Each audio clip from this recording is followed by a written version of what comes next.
The wind in dry Cactus, Wyoming, was never gentle. It scoured the bones of the land and the hearts of the people. Dust rose with every step Clara Mayfield took, each footfall muffled by the powdery road that led into the main street of town. Her boots were mismatched. Her dress was frayed at the hem and damp with sweat. But she kept going, one arm under her mother's back, the other holding a lopsided bundle of what little they had left. They stopped outside the general store, the sign swinging crooked on rusted chains. Clara looked up.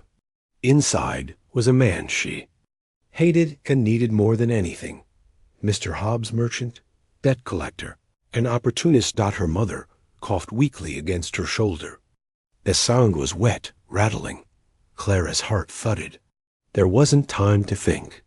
There wasn't time to be proud. She pushed the door open. It smelled of mildew and tobacco, and the sour musk of rotting apples.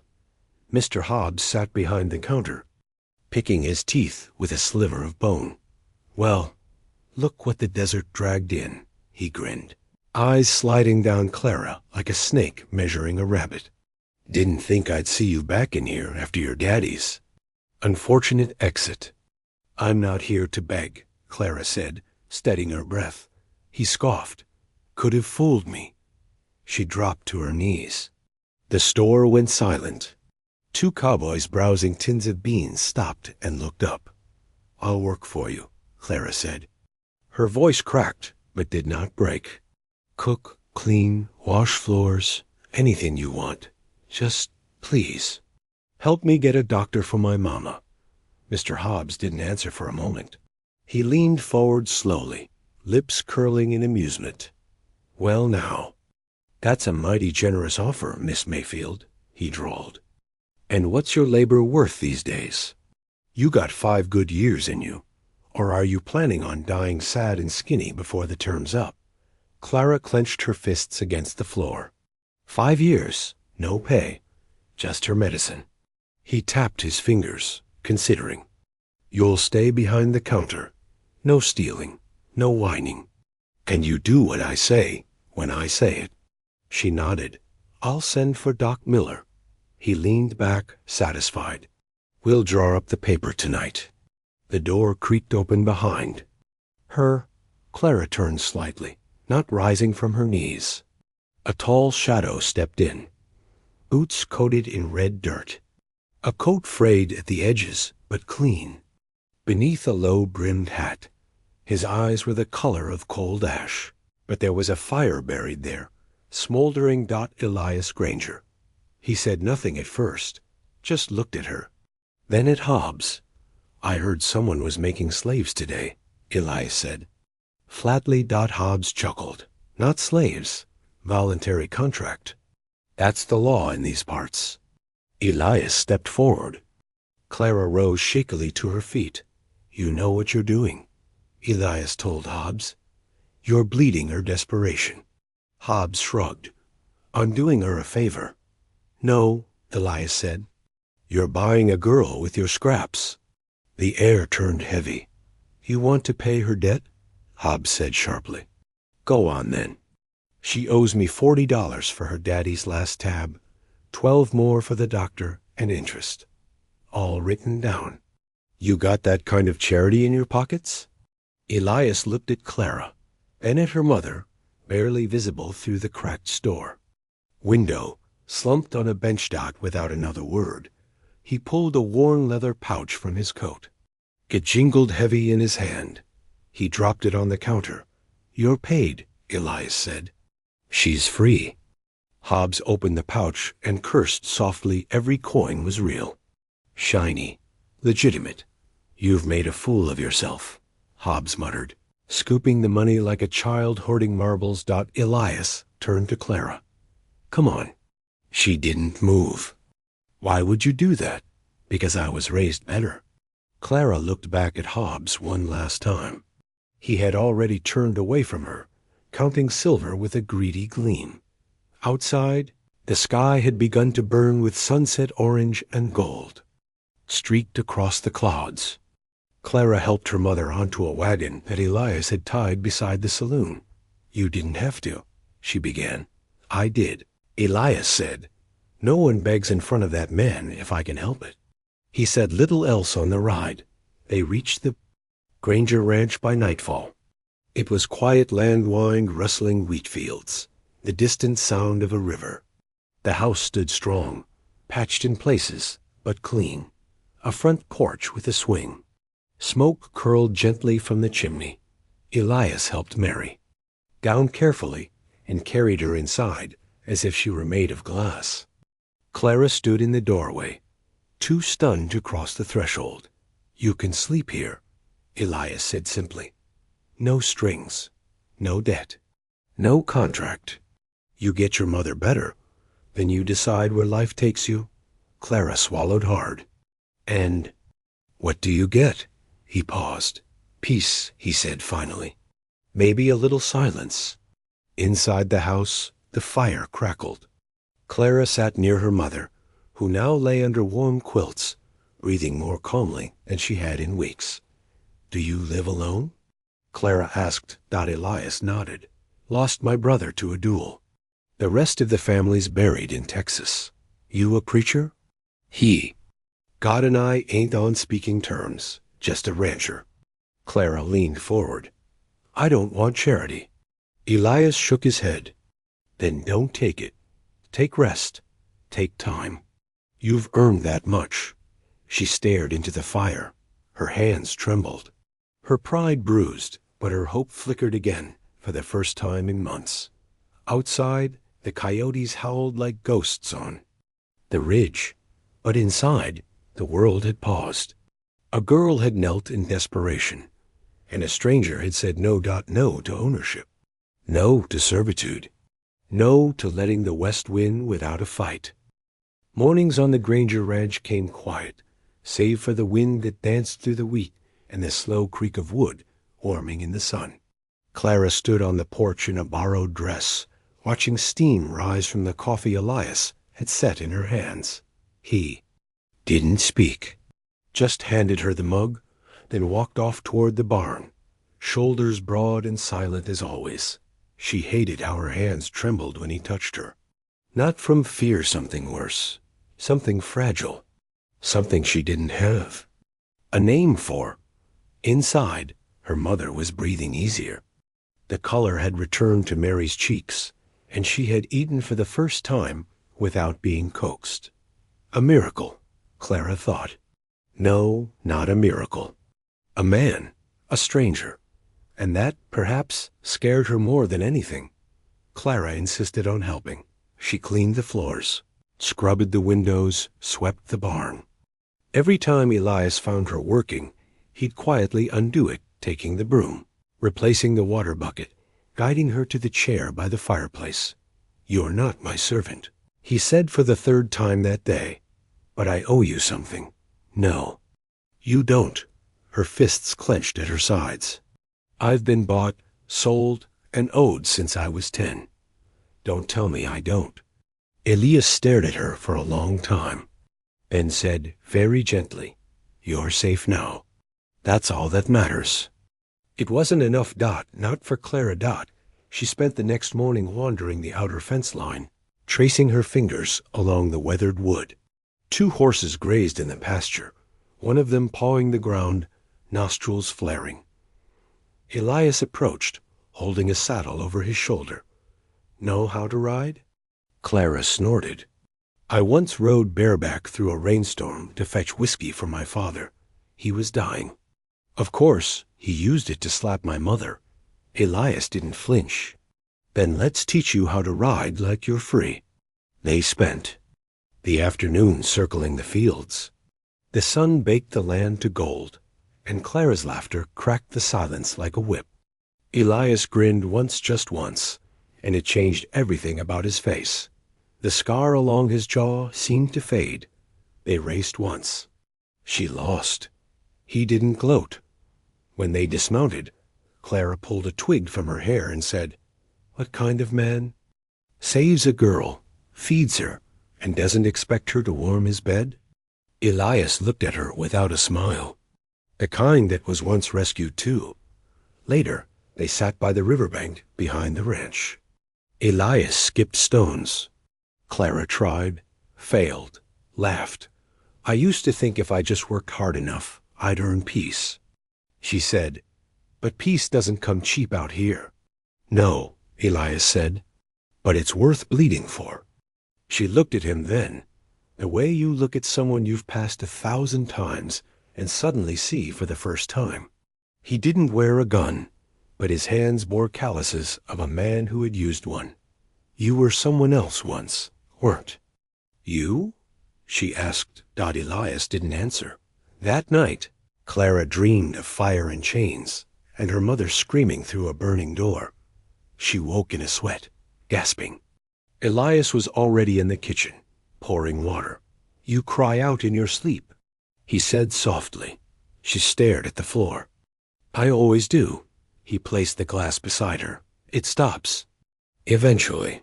She wanted to believe him, but peace never lasted in dry cactus. 3 days later, Sheriff Madsen rode up the trail with 2 deputies behind him. They dismounted without a word and knocked on the door, just as Clara was spooning broth into her mother's mouth. Elias opened. Mr. Granger, Madsen said, we've got a civil complaint filed by one Charles Hobbs. Claims you interfered with a servitude contract. Said the girl owes him 5 years. She was coerced, Elias replied coolly. Maybe so, Madsen said, but the papers were signed. Hobbs has legal footing, and if she's not returned, we're bound to enforce penalties. Either she honors the agreement or what? Elias stepped forward. His tone didn't rise, but the room felt colder. Or she faces jail for breach of contract.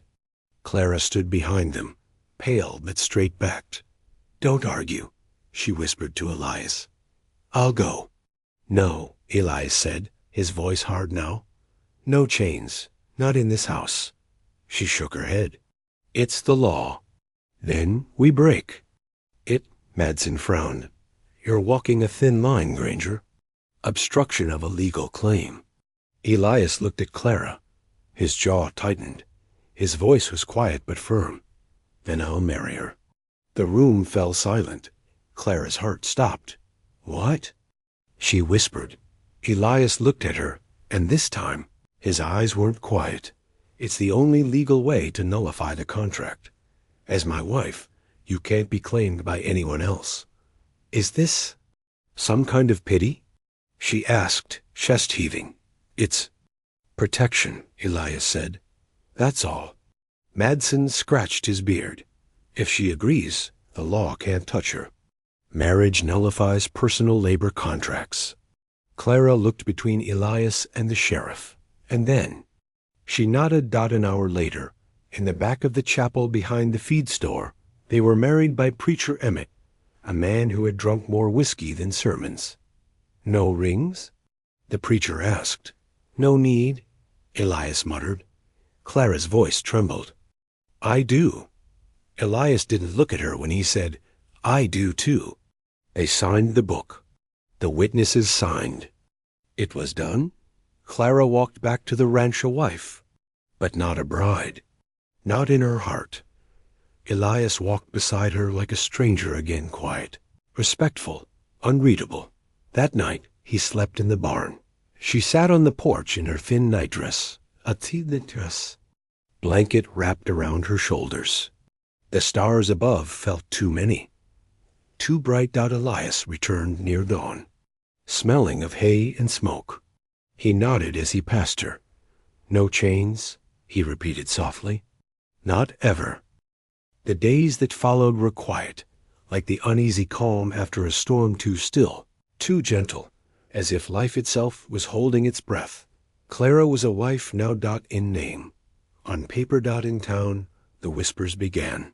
Folks said she'd trapped Elias Granger, that he must have taken pity on a girl with pretty eyes and poor manners. Some even said he married her for the land, that maybe her father's old claims still held water somewhere deep in the dirt.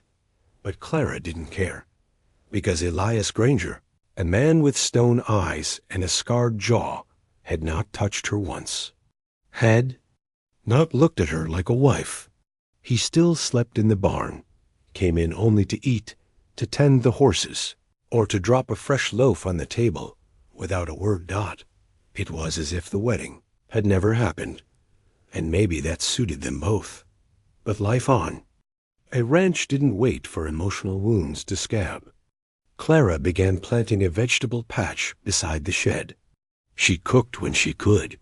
She rode to town once a week to gather supplies, where townsfolk stared at her with pity or contempt or worse, curiosity. Her mother, Mary, had taken to the front porch, rocking slowly, her health returning in soft waves. She no longer coughed up blood. She no longer cried in her sleep.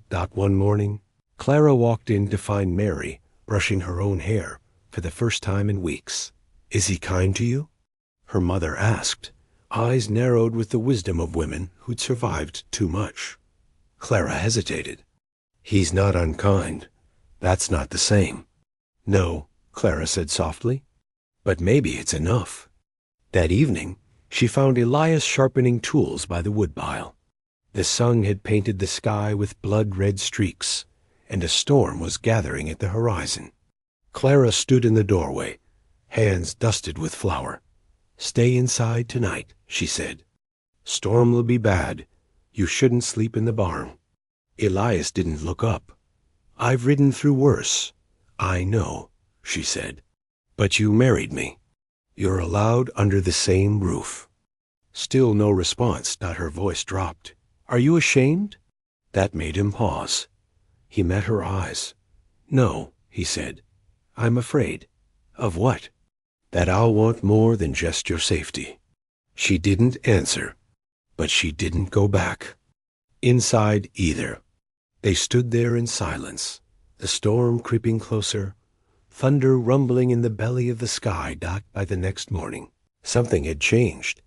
Elias ate breakfast at the table for the first time. He said thank you when she served him black coffee. He noticed the garden she'd planted and offered her his hat when she went to town. Bit by bit, his walls began to crack, and Clara found herself laughing again. Not forced, not awkward. Real. Whole. One afternoon, she beat one of the ranch hands, an old grumbler named Walt, in a game of poker. She whooped so loud the horses in the pen kicked up dust. "That's cheating," Walt grumbled. "No," Elias said from the porch. "That's survival. You just got outplayed." It was the first time Clara saw him smile without trying to hide it. They shared dinner together now. They talked about small things, weather, cows, fence repairs, but never about feelings. Never about the night he married her. And yet, something unspoken hung between them. Like smoke. Like heat.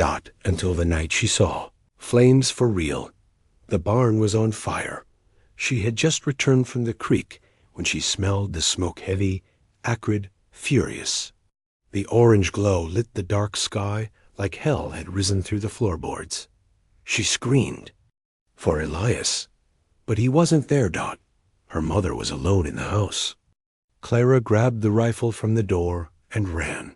The barn was engulfed. Horses screamed inside, hooves pounding against the walls.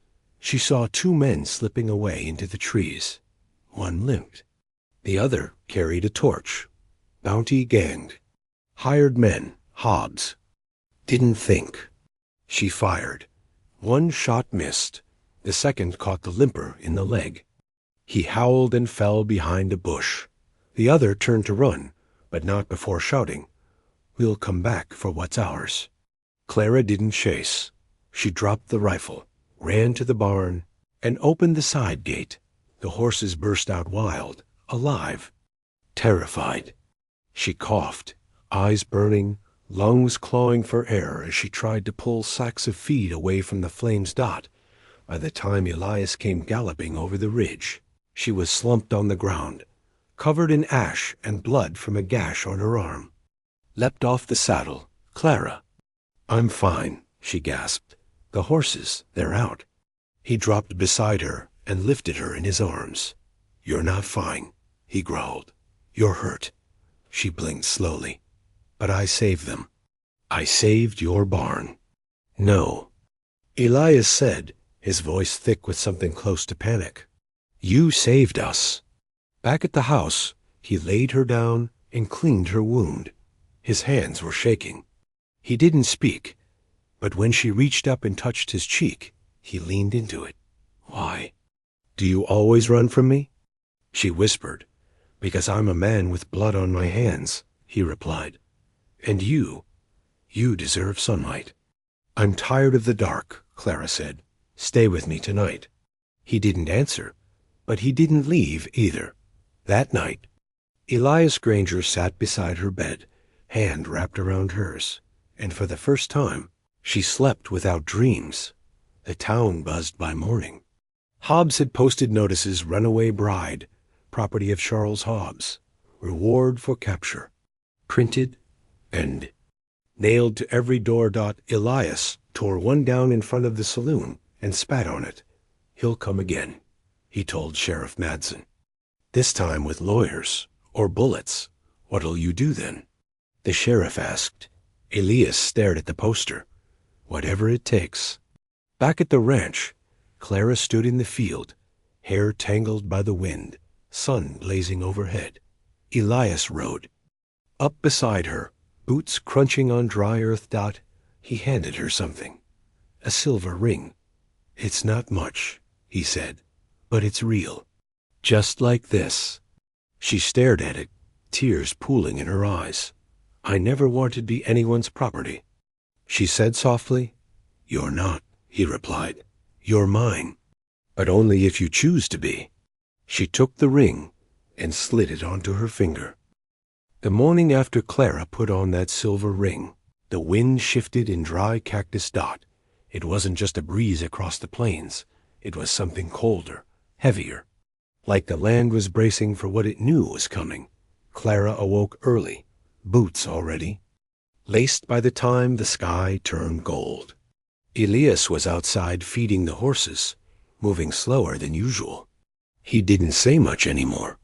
Didn't need to. The ring on her finger caught the sunlight when she reached for the coffee pot, and for once she didn't hide it. By noon, the first wagon arrived. Then another and another. 6 in all, loaded with men in dark coats. Some carried rifles. Others wore suits that looked foreign in the dirt and heat of dry Cactus. Charles Hobbs stepped out of the first one, puffed up with power and sweat. His guts strained against his vest, and his fingers were stained with ink from the papers he carried. Behind him trailed a thin, gray-haired man with spectacles and a metal case, a traveling judge, brought in by Hobbs from Carson City. He wasn't here for mercy. Clara stood tall on the porch, flanked by Elias on one side, and her mother still frail, but fierce on the other. You're trespassing, Elias said flatly. I'm delivering justice, Hobbs smirked. That woman broke a contract, and now she's impersonating a wife. I've brought legal standing, and the judge will see it done. Clara stepped forward. I'm not impersonating anything. We're married. Hobbs snorted. A sham marriage, made in desperation, without even rings or witnesses. We have witnesses, Elias cut in. The sheriff walked up from the trail. I was one of them. The judge cleared his throat. Let's settle this in town. Formal. Hearing. All sides represented. Elias looked at Clara. She nodded. The church in dry Cactus doubled as the courthouse that day. The pews filled with townsfolk who smelled of tobacco, whiskey, and gossip. Kids sat on windowsills. Dogs barked outside. But inside, the air was tense. Hobbs spoke first. He slammed down the servitude contract, read aloud every line, every clause. She signed it willingly, he barked. She agreed to 5 years of labor in exchange for a doctor. This Granger fellow interfered. Paid me off? Yes. But the law is the law. That contract was binding. The judge nodded. Silent. Clara stood next. Her hands were steady. Her heart was not. I signed that paper because my mother was dying. I had no choice. That wasn't labor. That was survival. And you used it to chain me. She turned to the crowd. Her voice rose. And I'm tired of chains. I was born in a world where women like me are traded for medicine and pride, where survival costs your voice, your name, your soul. But I won't be quiet anymore. She looked the judge in the eye. You can call it a contract. I'd call it coercion. And coercion isn't justice. A murmur rose from the crowd. Sheriff Madsen stood next. Everything she said is true. We all saw it. That girl dropped to her knees. I heard her beg. That's not a deal. That's a man exploiting. Fear. The judge rubbed his temple. The contract was signed. Elias stepped forward, then charged me. I nullified it. I paid it. And I married her not to steal her, but to free her. She was never a servant. And now she's my wife. That's the law, too. The judge sat back. Silent. The entire church waited. Finally, he exhaled. By precedent, a marriage legally formed nullifies private labor contracts, if not entered under duress. I find no evidence of coercion in the marriage itself. He paused, looked at Clara. Do you regret marrying him? She shook her head. I thank God for it. The judge looked at Hobbs. Then the court finds the servitude contract null and void. The charges are dismissed. And I suggest you return to your business, Mr. Hobbs, if you have any left. The courtroom erupted. A few clapped. Others just nodded quietly. Clara stood still. Free. Finally. Free. Outside. Hobbs shoved past her. This ain't over, girl. You think men like me go away? We don't. We build things. We buy things. Clara stepped in close, her voice low and sharp as flint. You can buy land, Hobbs. You can buy buildings. But you'll never buy me again. And next time, I won't shoot to wound. He paled. She turned away. And walked straight back into the sun. Back at the ranch. Elias stood by the barn, newly rebuilt with help from neighbors who didn't say much, just worked. He watched her walk up the dirt path, dress whipping in the breeze, hair loose, eyes blazing. He didn't speak. She didn't either. She just reached for his hand. You married me to protect me, she said. But I love you now. That was never part of the deal. Elias swallowed hard. It was the part one was hoping for, he said. That night, the wind was gentle. And for once, dry cactus. Didn't feel like a battlefield. It felt like home.